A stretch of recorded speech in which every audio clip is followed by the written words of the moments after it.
Magandang araw, Sir Caspar. Napakaganda po ng inyong programa. Nakakaaliw pakinggan ang mga pangyayari noong araw tungkol sa mga aswang encounter.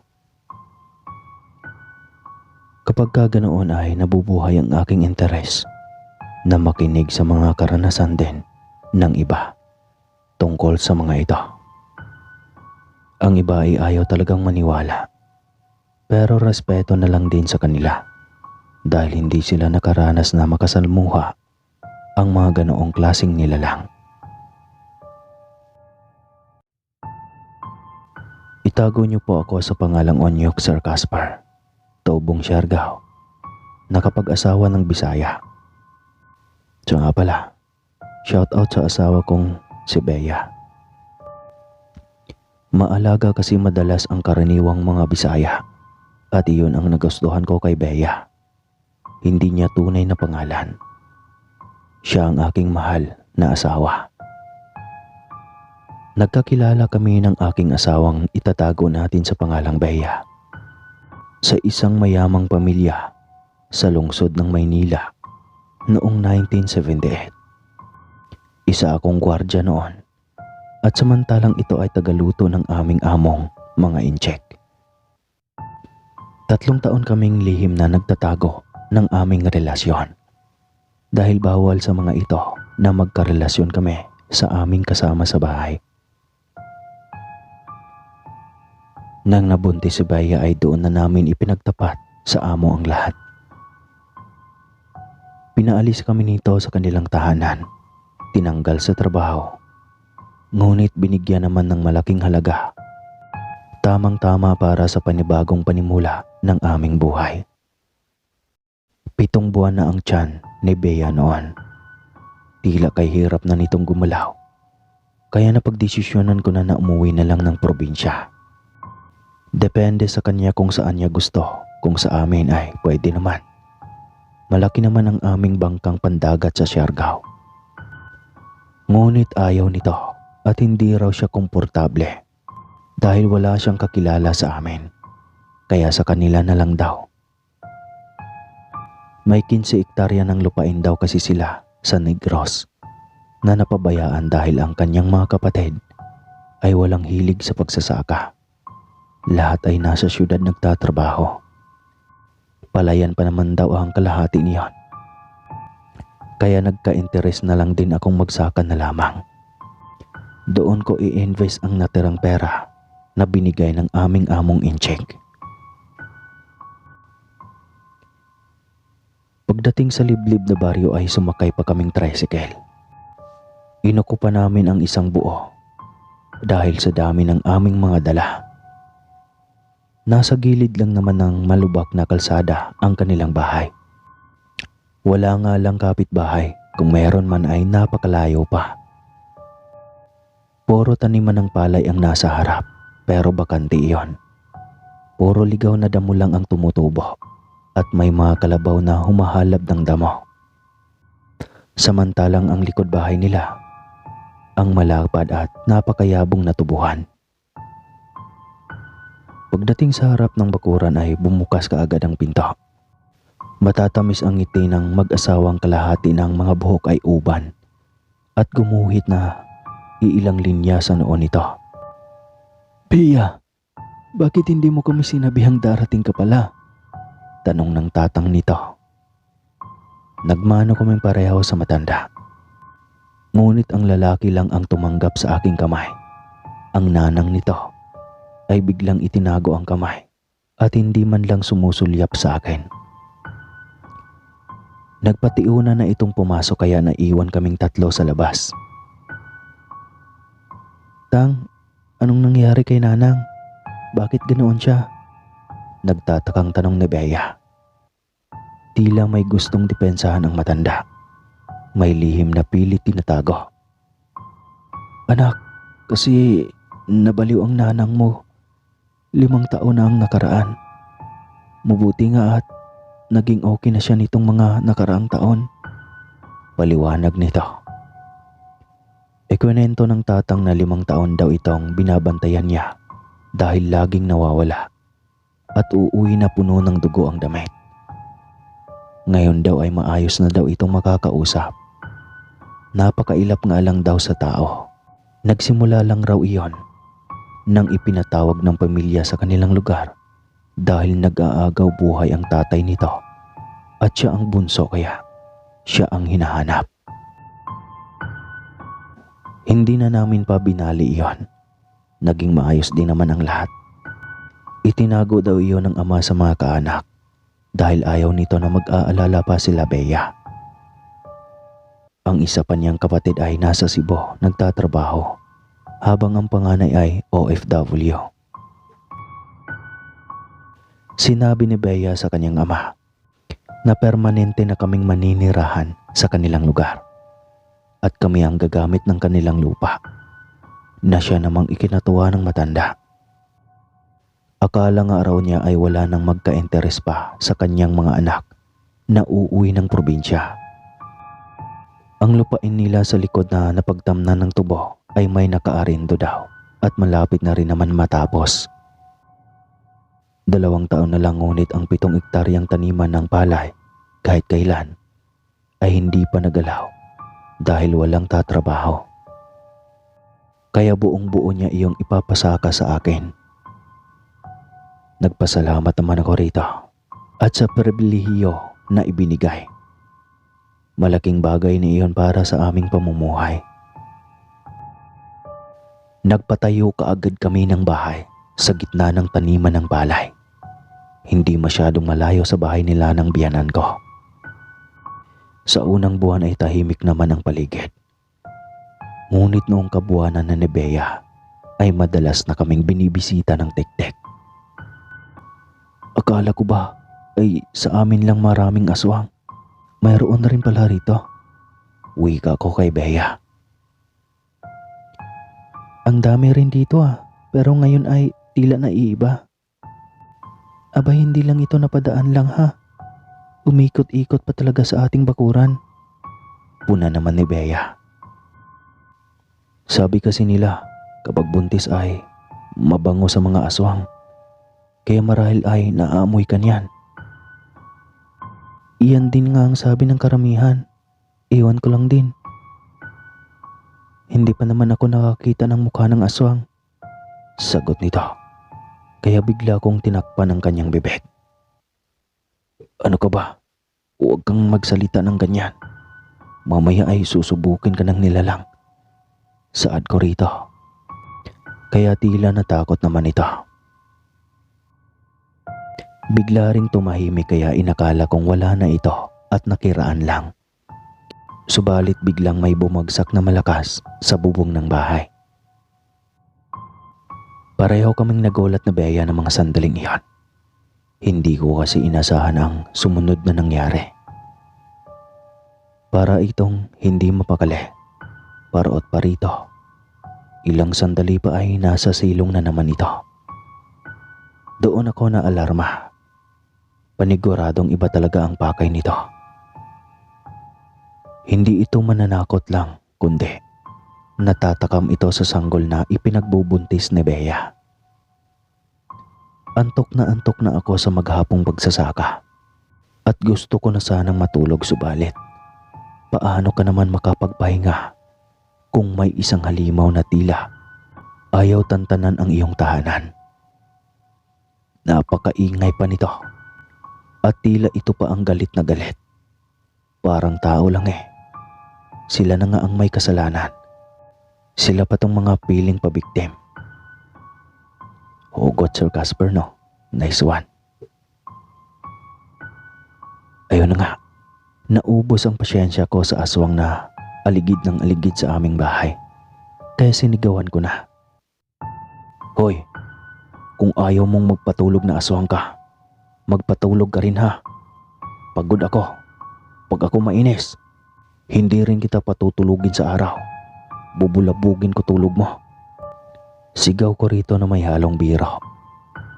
Subalit mas lalo itong nagalit at naging agresibo. Sumilip ang nagbabagang mga mata nito sa maliit na botas ng dingding na gawa sa amakan. Abay siyempre, Nagalit nga siya. Ako pa kaya ang hindi. Nagalit rin ako at binunot ang mahabang itak para tusukin ito. Subalit biglang tumakas ang nilalang. Nakita kong natatakot rin pala ito kaya nabuhay ang tapang ko sa aking katauhan. Bumaba ako ng silong at hinamon ang aswang na makipagsuntukan. Alam ko namang nasa palibot lang ito ng bahay at naghahanap ng tiyempo para sumalakay. Hindi rin mapakali ang aking asawa sa loob at gusto na akong papasukin. Hayaan na lang daw ang aswang dahil aalis din naman daw ito kapag gusto na nitong umalis. Biglang uminit ang aking ulo. Abay, kailangan ko pa talagang mag-adjust para sa aswang na iyon. Sa bandang likuran ko ay may biglang kumaloskos kaya mabilis akong lumingon. Kaya sabay kami ng aswang sa pagsugod sa isa't isa. Tumalon ito para yata daganan ako at kuyugin. Ngunit mabilis ko itong nataga at natamaan ang kaliwang balikat. Mabilis rin itong tumakas at nawala sa aking paningin. Nang makasigurong wala na ang nilalang ay umakyat na ako sa aming bahay. Tinanong pa ako ng aking asawa kung anong ingay sa labas. Sinabi kong nataga ko ang aswang. Ayaw pa nitong maniwala sa akin. Akala ay nagbibiro lang ako. Sige na, matulog ka na lang. Bukas kapag taga rito ang aswang, paniguradong malalaman natin kung sino iyon. Sa kaliwang balikat ko siya nataga. Salaysay ko pa rito. Ayaw talaga nitong maniwala sa akin at tinawanan pa ako. Naduwag lang daw ako kaya lumikha ako ng ingay sa labas. Hindi ko na lang pinatulan pa. Hahaba lang ang usapan. Kinabukasan maaga kong namataan ang aking biyenan na nangunguha ng bulaklak ng kalabasa sa aking mga pananim. Inakala kong uulamin lang iyon kaya hinayaan ko na lang. Nang bumaling ito sa aking kinaroroonan, ay masakit na titig ang ipinukol nito. Dati siyang mailap at ayaw akong kausapin ngunit sa pagkakataong iyon ay kakaiba. Nakasuot ito ng pulang saya at may malapad na scarf na inilagay sa ulo at balot maging ang kanyang mga balikat. Mabilis rin itong umalis at bumalik ng kanilang bahay. Maging ang asawa nitong nakasalubong sa bakuran ay tila iniilagan. Nang sadyaing hawakan ng aking biyanang lalaki ang ibinalot nito sa kanyang katawan, ay bigla nitong inilayo. Siya ring pagbaba ng aking asawa. Oy, ang aga mong nakiisyoso sa kanila ni nanang at tatang nga. Bakit? Inggit ka ba? Tudyo pa nito. Ay kay aga, hindi pa pwedeng namataan ko lang? Tanong ko rito. Sabay sulyap sa ama ng aking asawa na nakasampa na sa likod ng kalabaw. Pakainin na naman niya ito sa mayayabong na talahiban at uuwi para mag-almusal. Naisipan kong padalawin ang aking asawa sa kanyang ina nang makapagbanding naman. Tumanggi pa ng una si Bea dahil parang naaasiwa raw siya sa galaw ng kanyang ina. Parang hindi raw ito ang kanyang ina noong kabataan pa niya. Ang ina daw niya noon ay maalaga. Kapag may bisita ay tudo asikaso. At katunayan ay ito ang namana niya sa ina. Na ngayon ay hindi na niya makikita pa sa ina ang ganitong pag-uugali. Lagi na lang itong nagtatago sa silid ng bahay. Madalas sa bintana lang ito umuupo. At tinitignan ang mga dumadaang tricycle papunta sa pinakadulong baryo. Sinabi kong marahil ay dahil sa katandaan, kaya intindihin na lamang niya. Dahil doon ay napapayag ko itong dalawin ng ina. Hinatid ko ito sa bahay ng mga biyanan ko dahil hindi naman ito kalayuan sa amin. Kung baga matatanaw lang talaga.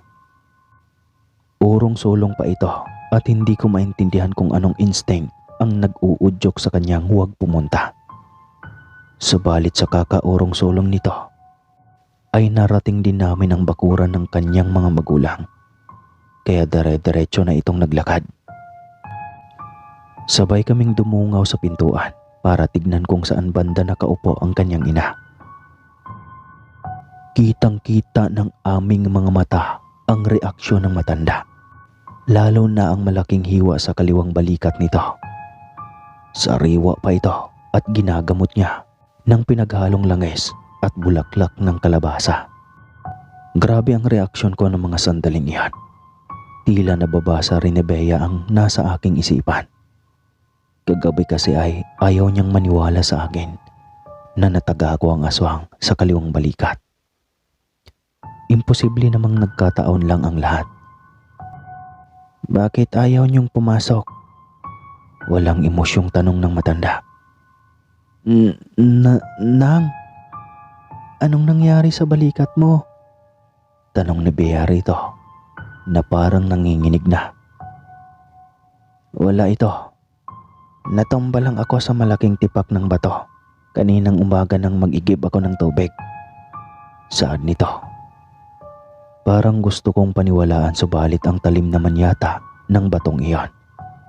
At tila hiwang kutsilyo ang marka. Kaya kahit anong pilit kong kumbinsi sa aking sarili, ay nagtatalo talaga ang aking isipan. Pumasok kami sa loob ng bahay. Umupo si Bea sa tapat ng kanyang ina. Samantalang ako ay nasa gilid lang ako nito. Sigurado ka bang bato lang yan, Nang? Ang haba naman yata at ang lalim pa. Parang hiniwa ng kutsilyo. Saad ni Bea. Biglang umiba ang aura ng itsura ng ina. Sinasabi mo bang sinungaling ako? Bakit? May masamang hinala ka sa akin? Galit na tanong nito. Hindi naman po, Nanang. Wala naman po akong sinasabi na ganoon. Ako na kaya ang gagamot, Nang. Alok pa ni Bea rito. Ngunit mabilis itong tumanggi at pinagtabuyan na kami para umalis. Hindi na rin nagreklamo pa si Bea at maingat na itong tumayo, hawak ang kanyang maumbok na tiyan. Inalalayan ko na rin ito para makatayo nang hindi na mahihirapan. Kitang-kita ng aking peripheral vision ang reaksyon ng aking biyanang babae. Halos tumagos ang titig nito sa tiyan ni Bea. Hindi ko na rin ito tinignan pa at mabilis nang inilayo ang aking asawa. Nang makarating ng bahay ay biglang sumakit ang tiyan ni Bea. Sobrang tigas nito. Kaya parot pa rito ako para makita ang tatang. Siya kasi ang nag-alok na tatawag ng hilot kung sakaling pasakita na si Bea. Mabuti na lang at sa ilang minutong paghihintay ko ay dumating rin ito. Maaga itong umuwi dahil hindi raw siya mapakali habang nasa talahiban. Pawala-wala rin daw ang sakit ng tiyan ni Bea. Pero ninenervyos pa rin ako. Lalo pat naisipan ko na posibleng aswang ang ina niya. At ito lang din ang nang aswang sa sariling anak nito. Malakas ang kutob ko na ako ang nakataga sa kanyang kamay. Nasa kaliwang bahagi rin kasi iyon. Pagdating ng hilot ay tsinika agad nito ang aking asawa. Hindi pa naman manganganak ito. 1 linggo pa bago lalabas ang bata. Sandali nga. Wika ng hilot sabay hawak sa ulo nito. Abay, inaaswang itong asawa mo ha. Dagdag pa nito sabay hima sa tiyan kung nasaan nakaumbok ang bata. At bigla ring lumambot ang tiyan ni Bea. Hindi na rin ito sumasakit pa. Ganito ang gagawin mo, Unyok. Mamayang gabi, paniguradong babalikan kayo ng aswang. Mabango sa kanya ang sanggol sa tiyan ng iyong asawa. Kaya ipapain mo siya para mahuli ang nilalang at hindi na makapanggambala pa pagdating ng araw na manganganak siya. Litanya nito na siyang hindi ko gustong sundin. Bakit ko naman ipapain ang asawa ko kung pwede ko naman siyang hulihin sa aking sariling pamamaraan? Ayoko ng ganyan, Manang. Mapapahamak ang asawa ko. Alanganing sagot ko rito. Magtiwala ka sa akin. Ito ang langis. Ipahid mo sa tiyan ng iyong asawa. Pagkatapos ay umikot ka ng 7 beses sa iyong bahay. Magtiwala ka. Kinaumagahan ay malalaman mo kung sino ang aswang. Dahil hindi siya makakaalis ng iyong bakuran hanggat hindi mo siya kakausapin. Iikot-ikot lang siya sa bakuran hanggang mag-umaga. Mahabang salaysay ng kumadrona. Paano kung makatulog ako?